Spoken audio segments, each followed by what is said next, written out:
আরজিকর হসপিটালে যে নারকীয় ঘটনা ঘটে গিয়েছে তার প্রতিবাদে আজকে আমি এখানে সামিল হয়েছি। আমরা মেয়েরা, আমরা নারীরা কোথায় ভয়মুক্ত হয়ে থাকতে পারবো বলবেন? আমরা কোথায় সেফ, কোথায় থাকবো? আমরা রাস্তায় সেফ নই, আমরা কলেজে সেফ নই, আমরা স্কুলে সেফ নই, আমরা হসপিটালে পর্যন্ত সেফ নই। তাহলে আমরা কোথায় সেফ? আজকে আমার জীবনানন্দ দাশের একটা কথা বলতে খুব ইচ্ছা করছে, আবার আসিব ফিরে ধানসিঁড়িটির তীরে। সত্যি কি এটা ধানসিঁড়িটির তীরে আছে? এটা তো মানে নরকের কীটদের জায়গা হয়ে গিয়েছে। আজ আমার মেয়ে কলেজ যাচ্ছে, আমি একটা মা হয়ে আমার মেয়ে 1 ঘন্টা স্কুলে যাচ্ছে, কলেজে যাচ্ছে, সেখানে ফোন ধরছে না। আমি টেনশনে ঘর বাইরে করছি যে আমার মেয়েটা কোথায়। এই পরিস্থিতি কতদিন চলবে? কিভাবে চলবে? কোথায় গেলে মুক্তি পাবো? আমরা কোথায় গেলে স্বাধীনতা পাবো?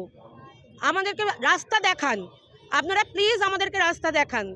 সব ছেলেরা দোষী নয়, কিন্তু যারা দোষ করছে সেই অপরাধীদের দৃষ্টান্তমূলক শাস্তি চাই, এবং এমন কঠোর শাস্তি চাই যাতে দ্বিতীয়বার এরকম কিছু করতে গেলে তাকে একবার ভাবতে হবে যে আমি কিন্তু ছাড় পাবো না। আমি যে ছত্রছায়ায় থাকি, যার ছত্রছায়ায় থাকি, যেখানেই থাকি, আমি কিন্তু ছাড় পাবো না। সুতরাং আপনারা আমাদেরকে দয়া করে সেই রাস্তাটা দিন যেখানে আমরা মা, মেয়ে, বোন 7 থেকে 70 মানুষের কোনো জীবনের কোনো দাম নেই। আজকে 7 থেকে 70 কোনো নারীর কোনো দাম নেই মানুষের কাছে। তাহলে আমরা কি করব? কাউকে রেহাই দিচ্ছে না। আমার নাম রিনি শেঠ। কোনো প্রতিবাদ মিছিল হয় বা প্রতিবাদ জমায়েত হয়, সেখানেও যেন সবাই একইভাবে সাড়া দেয়। আজকে যেভাবে এইভাবে সাড়া দিয়েছো তোমরা, সেইভাবেই যেন সাড়া দাও।